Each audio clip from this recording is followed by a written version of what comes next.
Battlefield 6 is back at it with a bunch of communication for the community, talking about gameplay changes and upcoming additions to the game in the next week or so, leading to and with the launch of Season 1 on the 28th.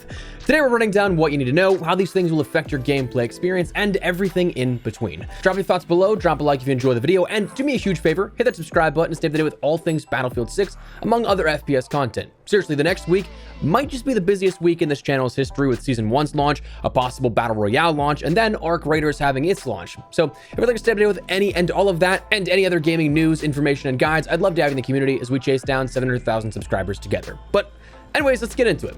First things first, let's talk about changes and updates for Season 1. This was something that was brought to the community by another article, community update, from the Battlefield teams, where they said, our immediate focus is on overall performance and the combat experience. As we move forward, we're investigating potential changes on key areas such as weapon dispersion, balance, visibility, aim assist, progression, and more. These changes, when broken down, firstly, player movement. They said they're actively refining player movement to address areas that previously felt inconsistent, while staying true to the gameplay pace and maintaining the core feel of the launch experience, where they aim to deliver a smooth and more precise aiming experience.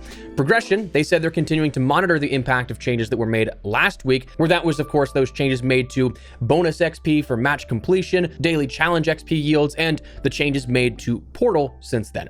They also said XP in Escalation and King of the Hill was not always working as intended, and they're planning to significantly increase the payouts of XP between those, which is definitely nice. I'm curious to see what that significant amounts to, because when working, Escalation felt like it was pretty normal. King of the Hill I didn't play a whole ton of. I haven't really honestly played a lot of these smaller modes. I've just been having a lot of fun with the sort of more quintessential Battlefield experiences, the large scale combat, but definitely curious to see if those become like center points for the best modes to rank up in, if that's the kind of XP yield we'll be seeing or not. Then challenges were also something that were a main focal point of this update, where they said the team's working on a series of improvements to make challenges more straightforward to understand and faster complete. Some examples they gave, but not necessarily the only ones, are of course those big ones that a lot of people are probably aware of right now. The class assignment Assault 1, getting kills while using the adrenaline injector, is being changed from 30 to 3. The Engineer Expert 3 challenge, where you have to repair vehicles in a match for 6,000 health, that's being changed from 6,000 to 1,000, making that significantly more obtainable for the regular average player, and of course in that particular case for like 95+% of players. The Deadeye 2 challenge for snipers, where you have to get headshot kills over 200 meters with a sniper rifle, that's being changed from requiring 150 to only 5. They also said in a later update, the game will reduce that distance from 200 meters to an unspecified number after that, but those will be changed out here, which is definitely nice. And I would imagine, though not necessarily specified, that those who have already completed that number, or rather the new number, will be credited for that retroactively.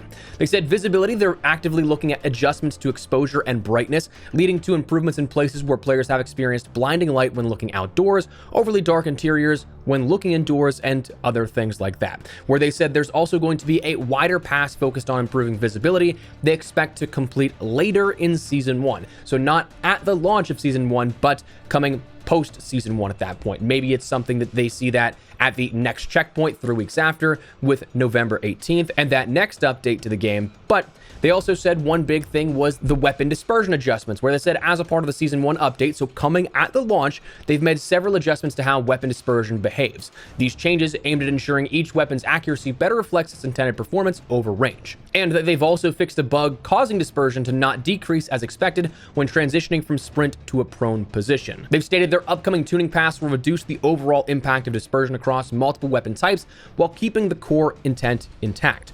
Burst firing, though, will still remain the most effective way to control a weapon, and each weapon will still perform best within its intended range. But having tackling that post-sprint firing bug and the movement start bug, that's definitely a great start here to honestly just the overall core feeling of it, because while bloom, bullet spread, whatever you want to call it, is a thing inherently, those bugs may have produced experiences where it's not actually the true intended form of that mechanic, and with Season 1 having it fixed, that might be a truer feel to your actual aim and your ability to fire. Having played Season 1 a little early in a capture session a couple of days ago, I will say that that bullet spread, that update that we have seemingly with that build that we had, it did feel a lot better in a lot of different situations. Like, yes, you still, once you were halfway through a magazine holding down the trigger, you are going to notice that weapon dispersion a little bit more.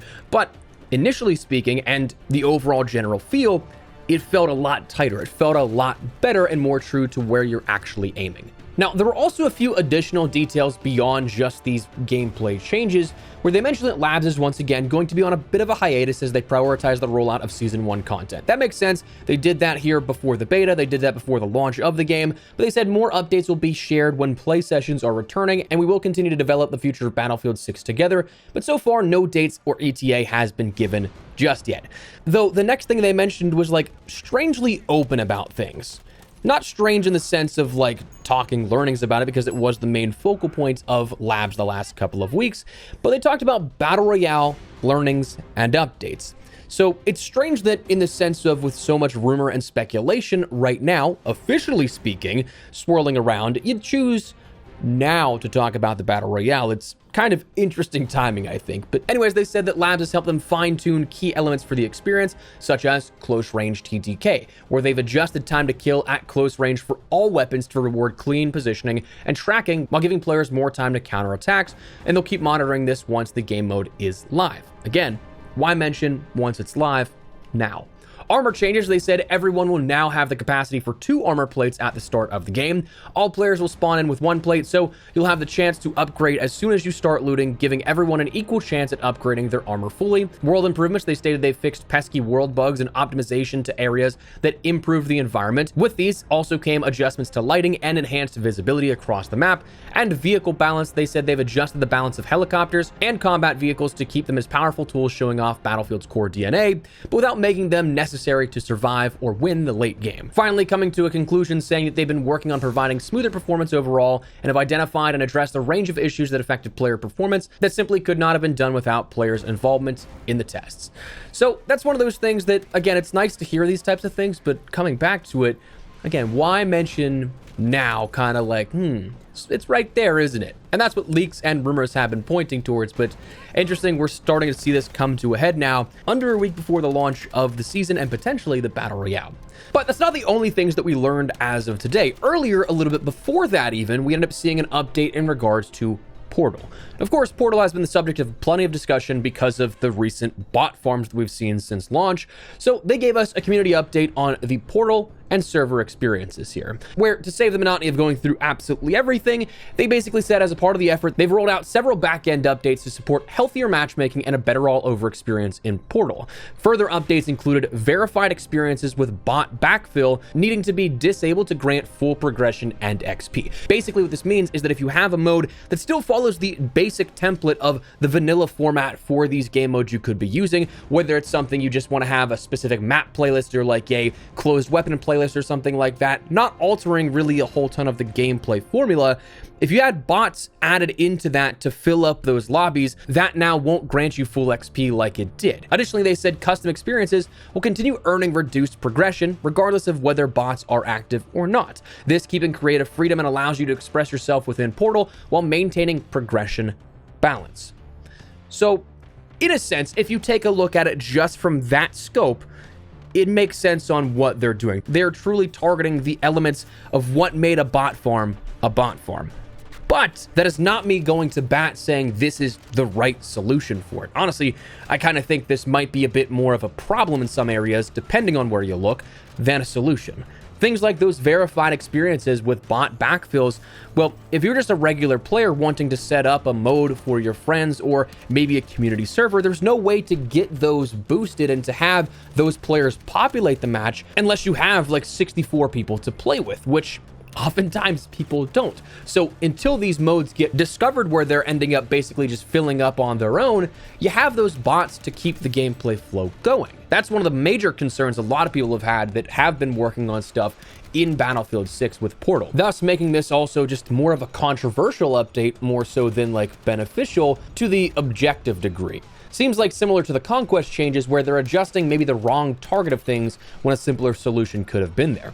A lot of people have proposed just bringing back solo and co-op from 2042, where you have moderate career XP granted, you have weapon XP granted, and then the ability to work towards challenges and such instead of cutting those elements off in those vanilla formats. Now, to be fair, they did say that they'll continue to monitor, adjust, and refine Portal and community experiences, so this may not be the end of the road here for this. Like, this may not be a final decision, but right now it's definitely one that some people may see as beneficial, others, and for a lot of people that utilize Portal, it doesn't seem like it's the right call being made here, and it's almost a knee-jerk pendulum swing the other way too far reaction that we see with this, where there's a better middle ground somewhere. But either way, as we round into Season 1 here next week with Battlefield 6, we are going to have quite a bit of major updates to the game. Some good, some great, and some, like the Portal changes, are probably up in the air depending on who you ask.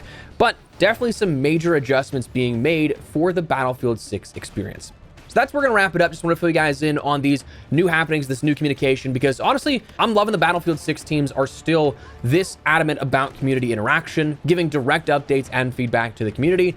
Big fan of that kind of stuff, but want to fill you guys in on what you may have missed here and what will still be upcoming in the next couple of days you can look forward to. So that said, drop your thoughts down below. What are you guys looking forward to, or maybe not so much out of Season 1? Let me know. But if you guys enjoyed the video, you found it at all insightful, do me a favor, drop a like on it. Of course, if you are new to the channel, make sure you subscribe so almost a single thing regarding all things Battlefield 6, whether that be Season 1 and the multiplayer content, the potential Battle Royale content, and other FPS content like Arc Raiders and everything to follow. I would love to have you in the community as we chase down 700,000 subscribers. But for now, thanks so much for watching. Mine is an Espresso. I'll see you later.